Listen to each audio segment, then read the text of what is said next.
40대 자녀에게 미안하다 말하지 마세요.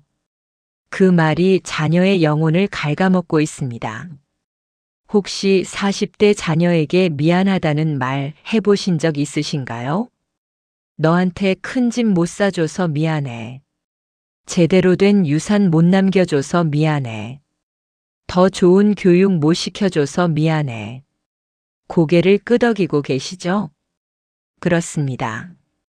우리는 자녀에게 자주 미안해합니다. 진심으로요. 우리는 평생 자식을 위해 살아왔습니다. 새벽부터 밤까지 일하고 끼니를 걸으면서까지 아이들 학원비를 댔습니다. 우리 옷 한 벌 제대로 못 사 입으면서도 아이들만큼은 남부럽지 않게 키우려고 애썼습니다. 그런데 이제 와서 돌아보니 해준 게 부족한 것 같아 그때 더 잘할 수 있지 않았을까 하는 후회가 남습니다. 더 큰 집을 사주지 못했습니다. 유학을 보내지 못했습니다. 결혼할 때 넉넉하게 지원해주지 못했습니다. 그래서 우리는 자식에게 또 이렇게 말합니다. 미안하다. 엄마가 너한테 이것밖에 못해줘서. 아빠가 더 잘 벌었어야 했는데 미안해. 여러분, 다시 한번 여쭙겠습니다. 혹시 이런 말을 하고 나서 자녀의 표정이 굳어지는 걸 본 적 있으신가요? 전화 통화가 어색하게 짧아진 적은요? 엄마 괜찮아요. 끊을게요 라는 말을 들은 적은요? 그렇다면 오늘 이 영상 끝까지 보셔야 합니다. 우리의 그 미안하다는 말이 사실은 다 큰 자식들에게 짊어지지 않아도 될 무거운 짐을 지우고 있다는 것을 알고 계신가요?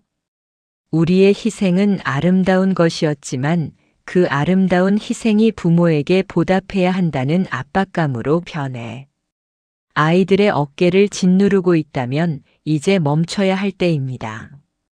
우리가 진심으로 건넨 그 미안하다는 말이 사실은 자녀에게 평생 갚아야 할 정서적 빚으로 남겨질 수 있기 때문입니다. 이 말이 자녀들에게 보이지 않는 빚을 지우고 있다는 걸요. 믿기 힘드시죠? 미안하다라는 말이 어떻게 나쁜 말일 수 있느냐고요? 하지만 오늘 이 영상을 끝까지 보시면 여러분은 이해하시게 될 겁니다. 그리고 무엇보다 이 무거운 짐을 내려놓는 법을 배우시게 될 겁니다. 부모도 자녀도 모두 행복해지는 새로운 대화법을요. 그럼 우리 함께 생각해 봅시다.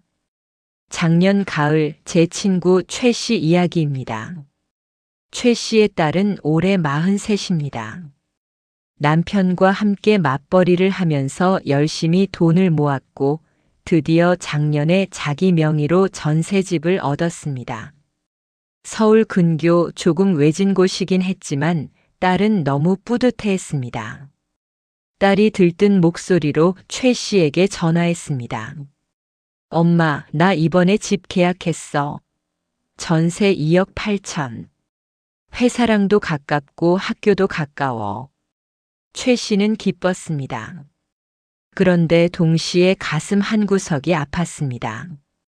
내가 돈이 있었으면 전세가 아니라 아파트를 사줄 수 있었을 텐데.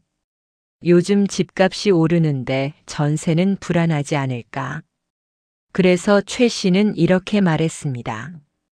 그래, 수고했다. 그런데 전세는 좀 불안하지 않니? 요즘 깡통 전세 사고도 많고. 엄마가 돈 좀 있었으면 집 사는데 보태줄 수 있었을 텐데 미안하다. 차라리 영끌해서라도 작은 아파트를 사는 게 낫지 않을까? 이 동네 말고 좀 더 좋은 데로. 순간 전화기 너머가 조용해졌습니다. 딸이 짧게 대답했습니다. 엄마, 나도 알아서 생각해 본 거야. 나 이제 40이야. 엄마가 미안해할 필요 없어. 끊을게. 최 씨는 그날 밤 잠을 못 잤습니다. 내가 잘못 말한 건가? 걱정해서 한 말인데. 여러분, 여기서 무슨 일이 일어난 걸까요? 최 씨의 딸은 그날 인생에서 가장 뿌듯한 순간 중 하나를 경험하고 있었습니다. 자기 힘으로 이룬 작은 성취를 부모님께 자랑하고 싶었던 겁니다. 하지만 엄마의 미안하다는 말은 그 뿌듯함을 단 몇 초 만에 앗아갔습니다. 딸은 이렇게 생각했습니다. 아, 엄마는 내가 전세 사는 게 만족스럽지 않은가 보다. 나는 여전히 부족한 존재구나. 엄마가 미안해 하시는데 나는 더 잘해야 하는데. 나는 왜 이것밖에 못하지? 그리고 가장 무서운 생각이 찾아옵니다. 엄마한테 계속 빚만 지고 사는구나. 이 빚을 평생 갚아야 하는구나. 여러분, 미안하다는 말은 세 가지 독을 품고 있습니다. 첫 번째 독, 자녀의 성취를 부정합니다. 자녀가 무언가를 이뤘을 때 미안하다는 말은 그건 충분하지 않다는 메시지를 전달합니다. 자녀는 부모의 인정을 갈구합니다. 30이 넘어도 40이 넘었어도 여전히 그렇습니다. 그런데 인정 대신 미안함을 듣는 순간 자녀의 성취는 빛을 잃습니다. 두 번째 독, 자녀에게 보상의 의무를 지웁니다. 내가 이만큼밖에 못해줘서 미안해라는 말은 자녀에게 이렇게 들립니다. 부모님이 나한테 충분히 해주지 못했구나. 그런데 부모님이 미안해 하시네. 그럼 내가 잘 되어야 부모님이 미안해하지 않으시겠지.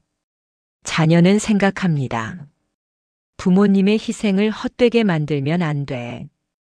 나는 반드시 성공해야 해. 이것이 바로 자녀가 평생 갚아야 할 정서적 빚입니다. 세 번째 독, 자녀의 자율성을 빼앗습니다. 미안하다는 말 뒤에는 항상 조언이나 간섭이 따라옵니다. 미안한데 이렇게 하는 게 나을 것 같아. 미안하지만 이건 좀 걱정되는데. 결국 이 말은 너는 아직 스스로 판단할 능력이 없으니 내 말을 들어라는 뜻이 됩니다.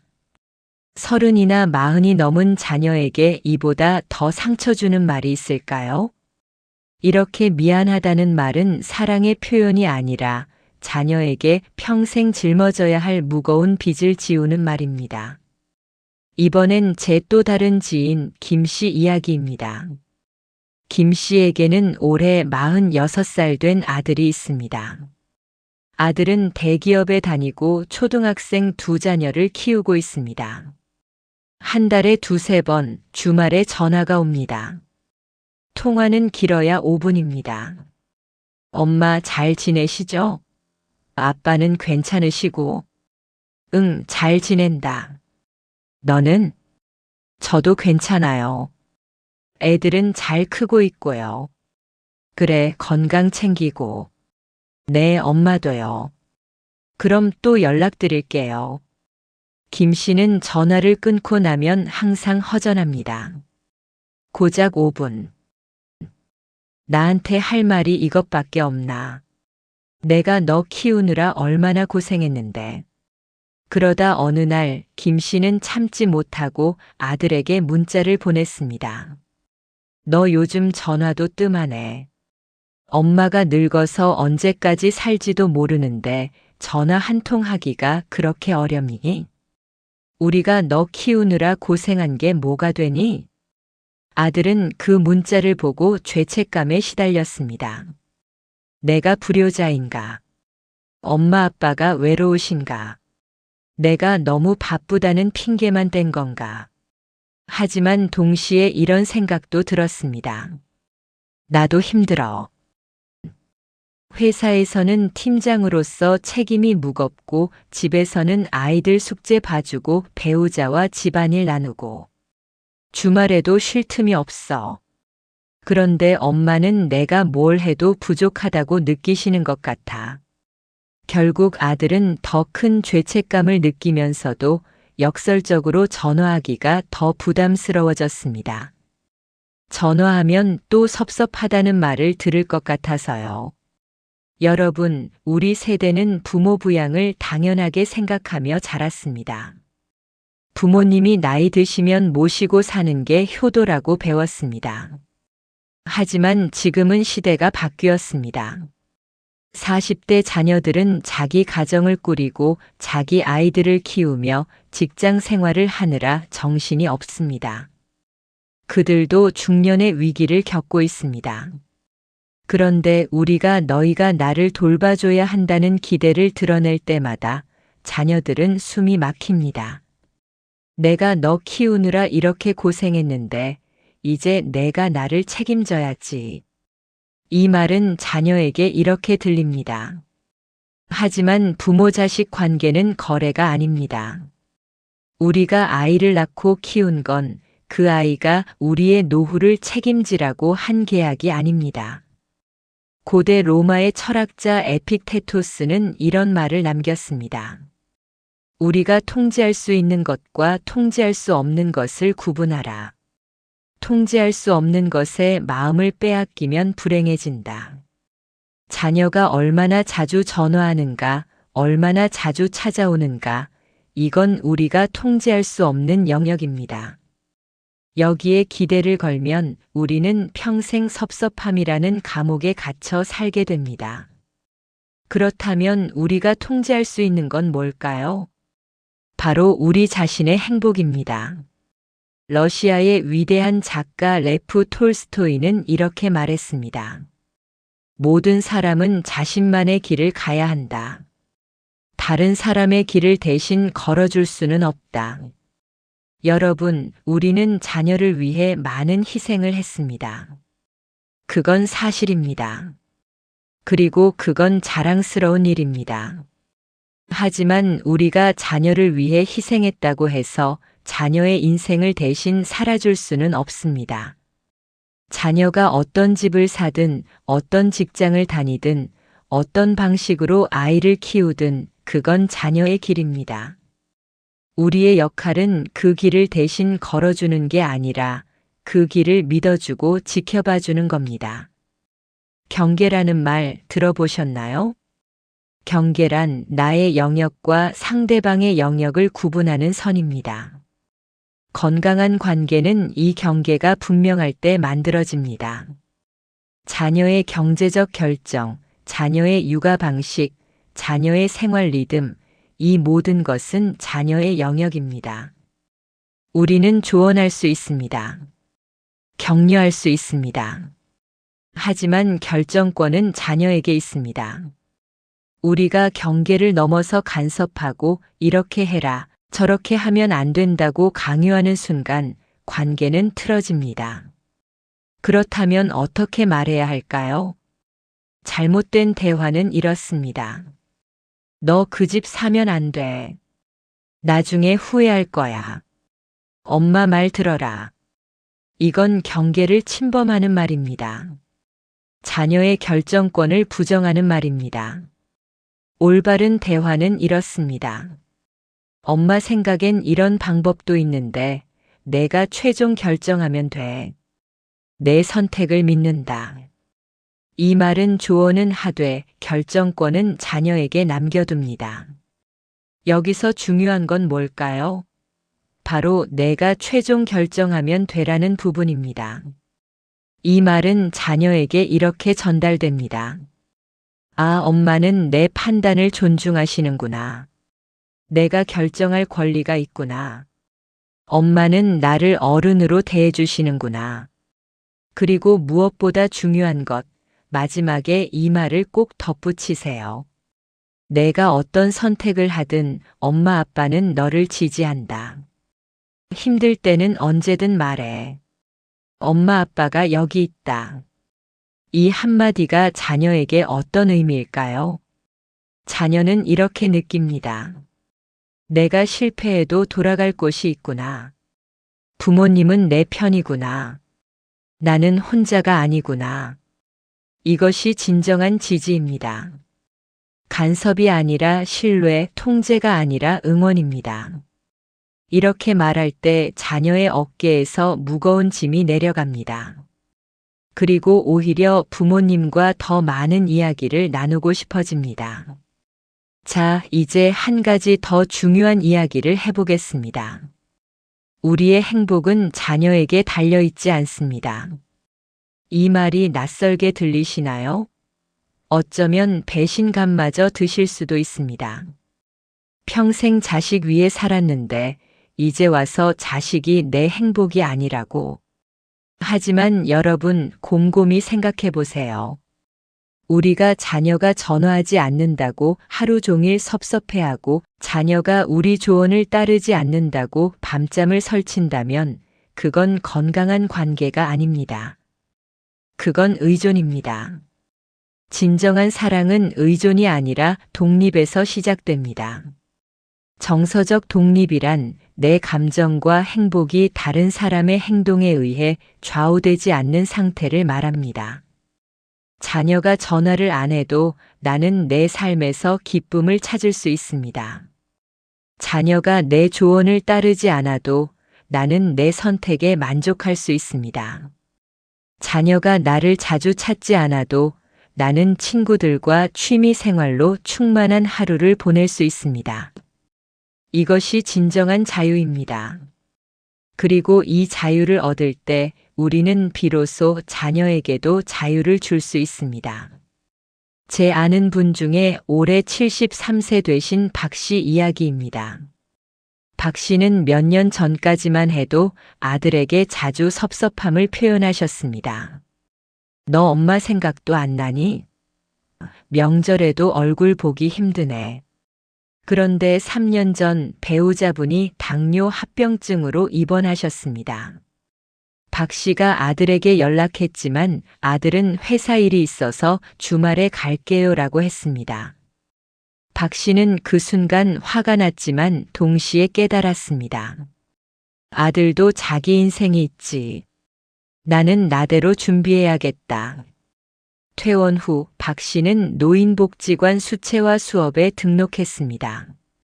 70 넘어서 처음 하는 거라 두려웠지만 선생님이 말했습니다. 어르신 잘하실 필요 없어요. 즐기시면 돼요. 한 달, 두 달 지나면서 같이 수업 듣는 친구들이 생겼고 등산 동호회에도 가입했습니다. 어느 토요일 북한산 정상에서 찍은 사진을 아들에게 보냈습니다. 오늘 북한산 다녀왔다. 날씨 좋고 경치 좋더라. 아들에게 바로 전화가 왔습니다. 엄마, 요즘 목소리가 밝아지셨네요. 박 씨가 웃으며 대답했습니다. 응, 엄마도 엄마 인생이 있어야지. 너도 내일 열심히 하고. 그 후로 신기한 일이 일어났습니다. 아들이 더 자주 먼저 전화하기 시작했고 주말에 손주들을 데리고 찾아오기도 했습니다. 엄마가 건강하시니까 저도 마음이 편해요. 왜일까요? 아들은 더 이상 죄책감 때문이 아니라 진심으로 엄마가 궁금해서 엄마의 즐거운 이야기를 듣고 싶어서 연락한 겁니다. 이게 바로 역설입니다. 우리가 자녀를 놓아줄 때 자녀는 돌아옵니다. 우리가 먼저 행복해질 때 자녀도 편안하게 우리 곁에 옵니다. 자, 이제 정리하겠습니다. 여러분, 오늘부터 3가지를 멈추시고 3가지를 시작하십시오. 멈춰야 할 3가지 말입니다. 첫 번째, 미안하다. 이만큼밖에 못해줘서. 이 말 대신 이렇게 말하세요. 너를 키운 시간이 내 인생에서 가장 행복했어. 후회 없어.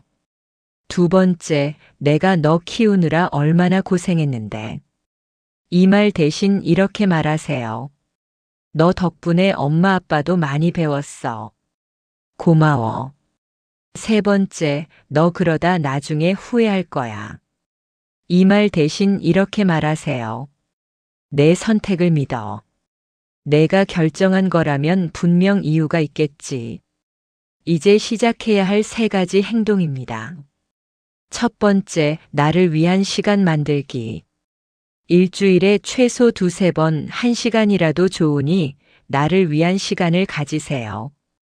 산책이든 독서든 운동이든 친구와의 수다든 뭐든 좋습니다. 자녀가 아닌 나 자신을 위한 시간입니다. 두 번째, 긍정의 문자 보내기. 이번 주 자녀에게 이런 문자를 한 통 보내세요. 너를 키운 게 내 인생 최고의 선택이었어. 너는 충분히 잘하고 있어. 사랑해. 이 한 통의 문자가 자녀의 어깨에서 짐을 덜어줄 겁니다. 세 번째, 경계 존중 연습하기. 자녀가 무언가를 결정했을 때 입을 열기 전에 3초만 생각하세요. 이건 내 영역인가, 자녀의 영역인가? 자녀의 영역이라면 조언은 해도 강요하지 마세요.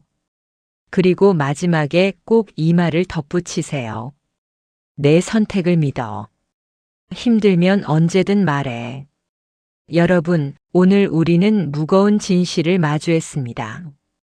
우리의 미안하다는 말이, 선의에서 나온 조언이 자녀에게 정서적 빚이 되고 있었다는 것을요. 하지만 이제 알았으니 바꿀 수 있습니다. 톨스토이가 말했듯 자녀는 자녀의 길을 걸어가야 합니다.